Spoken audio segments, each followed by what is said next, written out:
Friends and families of the Summit Academy, teachers and administrators, members of the school board, and generous benefactors, I am grateful and honored to be speaking with you this evening.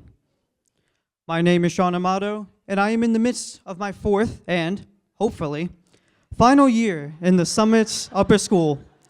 Class results and thesis pending. As Shakespeare writes, my ending is despair, unless I be relieved by prayer. Although I treasure the lessons that I have learned during my classes at the Summit, in the brief time that I have, I would like to illustrate two features of the Summit's community which have shaped me into the student, the person, I should say, that I am today. The good-humored example of my teachers and the camaraderie of peers dedicated to the pursuit of understanding. In the fall of my 9th grade year, I experienced my first retreat at the Summit, and I remember it quite vividly. It was a retreat specifically for the freshmen and sophomores, and the two faculty members that joined us were Mr. Candler and Mr. Clark. It was a few days of first for me, ziplining, camping, and last but certainly not least, single combat over a rickety bridge. At first it was just us students wrestling, in which connection I learned well the meaning of the bard's words. Now my charms are all overthrown, and what strength I have mine's own, which is most faint. After the students finished and made it to the other side, the teachers stepped onto the bridge. With the bridge swaying from their epic bout, a triumphant Mr. Candler threw Mr. Clark overboard. I learned that day that the teachers, for whom I had already learned respect, could have fun with the students. More than idle fun, I began to learn that day that the faculty consciously employ good humor in service of understanding. Let me explain what I mean.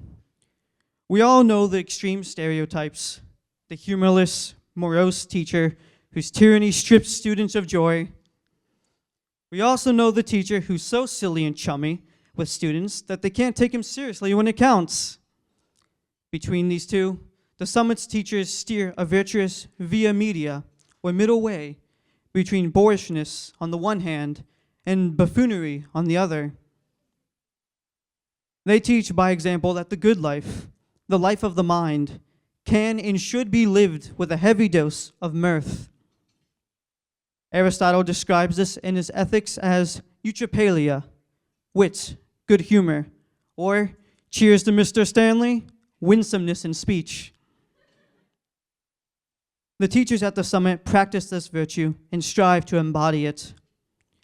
I strive, to the occasional annoyance of my teachers, to match and, perhaps, occasionally, once in a while, exceed the proper quantity of mirth, ever so slightly, by the narrowest of margins. It's all right, right? I'm a student after all. A month ago, my class was scaling the treacherous heights of a calculus problem, and I was sick with the flu. And drawing upon their knowledge of me from previous classes contributed to the discussion in my persona. Shawn would have asked this question. Shawn would say this. They even gave my absent presence a name, Ramanujan, after the Indian mathematician Ramanujan. Even though I was not physically present, my classmates were able to accurately contribute what I would have said if I had been there. The point of this story is not merely that my classmates remembered me in my absence, but that we collaborate to such an extent that we come to know each other's habits of thought. Aristotle says that friends share things in common, and that a friend is a second self.